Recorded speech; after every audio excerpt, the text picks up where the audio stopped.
Assalamualaikum warahmatullahi wabarakatuh. Perkenalkan, saya Yulia Hartati dengan NIM 2427032. Di sini saya akan menjelaskan mengenai peran biokimia dalam pertanian berkelanjutan. Biokimia adalah suatu cabang ilmu yang mempelajari reaksi kimia yang terjadi dalam organisme, termasuk tumbuhan, hewan, dan mikroorganisme. Biokimia memiliki peran penting dalam pertanian berkelanjutan karena seperti yang kita tahu bahwa pertanian merupakan salah satu sektor penting dalam perekonomian global, di mana pertanian memainkan peran vital dalam memenuhi kebutuhan pangan dan bahan baku industri. Namun dengan pertumbuhan populasi yang terus meningkat dan perubahan iklim yang tidak bisa diabaikan, tantangan dalam menjaga keberlanjutan pertanian semakin kompleks. Inilah sebabnya mengapa ilmu biokimia telah menjadi faktor kunci dalam pengembangan pertanian yang lebih efisien dan berkelanjutan. Peran biokimia dalam dunia pertanian memang sangat penting. Berikut adalah beberapa peran penting sistem biokimia dalam mendukung pertanian berkelanjutan. Yang pertama ada pupuk organik. Salah satu aspek penting dari pertanian berkelanjutan adalah mengurangi ketergantungan pada pupuk kimia sintesis yang dapat merusak lingkungan dan mengganggu keseimbangan ekosistem. Pupuk organik adalah solusi biokimia yang efektif untuk menggantikan pupuk kimia. Pupuk organik adalah pupuk yang tersusun dari materi makhluk hidup yang mengalami proses pembusukan atau dekomposisi yang dibantu oleh bakteri pengurai. Pupuk organik dapat diperoleh dari bahan-bahan alami seperti kompos, kotoran ternak, dan sisa tanaman. Pupuk organik dapat berbentuk padat maupun cair. Ada beberapa jenis-jenis pupuk organik. Yang pertama, kompos. Kompos adalah hasil pembusukan sisa-sisa tanaman yang disebabkan oleh aktivitas mikroorganisme pengurai. Ciri fisik kompos yang baik adalah berwarna coklat kehitaman, agak gembur, lembab, dan bahan pembentuknya sudah tidak tampak lagi. Yang kedua, ada pupuk kandang.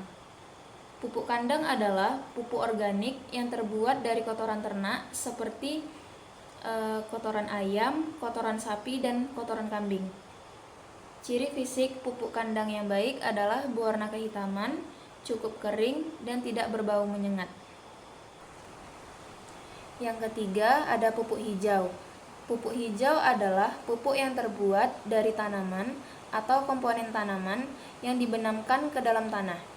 Jenis tanaman yang sering digunakan adalah tanaman kacang-kacangan dan jenis rumput-rumputan seperti rumput gajah. Yang keempat, ada pupuk serasah. Pupuk serasah merupakan salah satu pemanfaatan limbah atau komponen tanaman yang sudah tidak terpakai. Contohnya seperti jerami kering dan mungkul jagung. Yang kelima, ada mikroba penyubur tanah. Kemajuan ilmu mikrobiologi tanah telah berhasil memperbanyak mikroba tanah yang bermanfaat dan mengemasnya sebagai pupuk cair. Dan yang keenam, ada guano atau kotoran kelelawar. Jenis pupuk ini lebih lengkap unsur haranya dibandingkan pupuk organik lainnya. Hal ini disebabkan karena kotoran kelelawar mengandung biji-bijian. Manfaat pupuk organik untuk tanaman yang pertama, meningkatkan pertumbuhan dan produktivitas. Karena pupuk organik mengandung unsur hara yang lebih lengkap dan diperlukan tanaman untuk pertumbuhan optimal. Contohnya unsur makro seperti nitrogen, fosfor, dan kalium, dan unsur mikro yang dibutuhkan tanaman dalam jumlah sedikit tetapi sangat penting. Yang kedua, meningkatkan kualitas hasil panen. Tanaman yang diberi pupuk organik cenderung akan menghasilkan buah, sayuran, atau hasil panen yang lebih baik. Contohnya, buah yang dihasilkan akan lebih besar, lebih manis, dan tahan lama. Yang ketiga, menghasilkan produk yang lebih sehat. Karena pupuk organik tidak mengandung bahan kimia berbahaya, sehingga lebih aman dan lebih sehat untuk dikonsumsi. Yang keempat, meningkatkan ketahanan tanaman. karena pupuk organik dapat meningkatkan daya tahan tanaman terhadap hama dan penyakit. Dan yang kelima, meningkatkan aktivitas mikroorganisme tanah. Pupuk organik dapat meningkatkan aktivitas mikroorganisme tanah yang bermanfaat bagi tanaman, seperti mikoriza yang membantu penyerapan nutrisi. Selanjutnya, manfaat pupuk organik untuk lingkungan. Yang pertama, meningkatkan kesuburan tanah. Pupuk organik dapat memperbaiki struktur tanah dengan membuatnya lebih gembur dan subur, serta meningkatkan kemampuan tanah untuk menyerap air. Yang kedua, ramah lingkungan.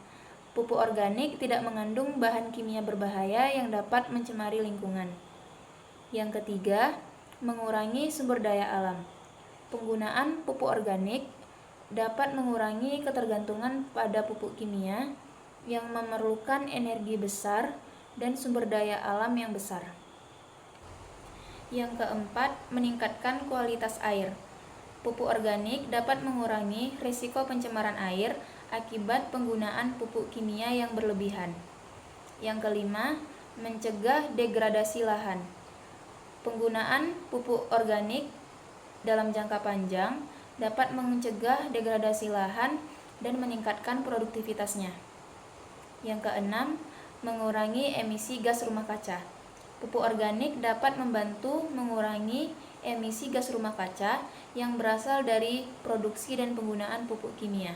Dengan demikian, penggunaan pupuk organik adalah contoh baik tentang bagaimana biokimia dapat meningkatkan produktivitas tanaman sambil menjaga kelestarian lingkungan. Peran biokimia selanjutnya adalah pengendalian hama dan penyakit dengan senyawa alami. Salah satu tantangan utama dalam pertanian adalah melindungi tanaman dari hama dan penyakit. Pendekatan konvensional melibatkan penggunaan pestisida kimia yang memiliki dampak negatif terhadap lingkungan dan kesehatan manusia. Namun, biokimia menyediakan alternatif lain yang lebih aman dan berkelanjutan. Salah satu contoh penggunaan biokimia dalam pengendalian hama dan penyakit adalah menggunakan bahan senyawa alami seperti neem oil dan ekstrak pyrethrum. Neem oil yang diekstrak dari pohon neem memiliki sifat insektisida yang efektif dan dapat digunakan untuk mengendalikan serangga hama seperti kutu daun dan ulat. Pyrethrum yang berasal dari bunga Chrysanthemum sp dapat mengendalikan serangga hama seperti nyamuk dan kutu. Peran biokimia yang ketiga adalah peningkatan pemahaman tentang metabolisme tanaman. Salah satu kontribusi paling penting biokimia dalam pertanian adalah peningkatan pemahaman yang lebih baik tentang metabolisme tanaman. Dengan memahami reaksi kimia dan jalur metabolik yang terlibat dalam pertumbuhan, perkembangan, dan respon tanaman terhadap lingkungan, para ilmuwan pertanian dapat merancang pendekatan yang lebih canggih untuk meningkatkan hasil panen. Misalnya dengan pemahaman fotosintesis dan respirasi tanaman, para peneliti dapat mengembangkan varietas baru yang lebih efisien dalam menggunakan energi matahari dan mendapatkan hasil yang lebih baik. Peran biokimia yang keempat adalah optimasi penggunaan air. Dalam kondisi perubahan iklim dan ketersediaan air yang semakin terbatas, pengoptimalan penggunaan air dalam pertanian menjadi sangat penting. Melalui pemahaman biokimia tentang mekanisme pengaturan transpirasi dan pertumbuhan tanaman, teknik irigasi yang lebih cerdas dan efisien dapat dikembangkan. Ini membantu mengurangi pemborosan air dan menjaga keberlanjutan sumber daya air. Tantangan dan solusi dalam penggunaan biokimia. Yang pertama, tantangannya ada kerusakan keseimbangan ekosistem. Dapat terjadi karena penggunaan pupuk kimia. Solusinya dengan pendekatan agroekologi yang dapat memulihkan keseimbangan tersebut. Yang kedua, tantangannya ada resistensi hama. Resistensi hama terhadap pestisida dapat terjadi karena penggunaan yang berlebihan. Solusinya dengan melakukan rotasi pestisida. Itulah tadi penjelasan mengenai peran biokimia dalam pertanian berkelanjutan. Lebih dan kurangnya saya mohon maaf. Saya akhiri. Assalamualaikum warahmatullahi wabarakatuh.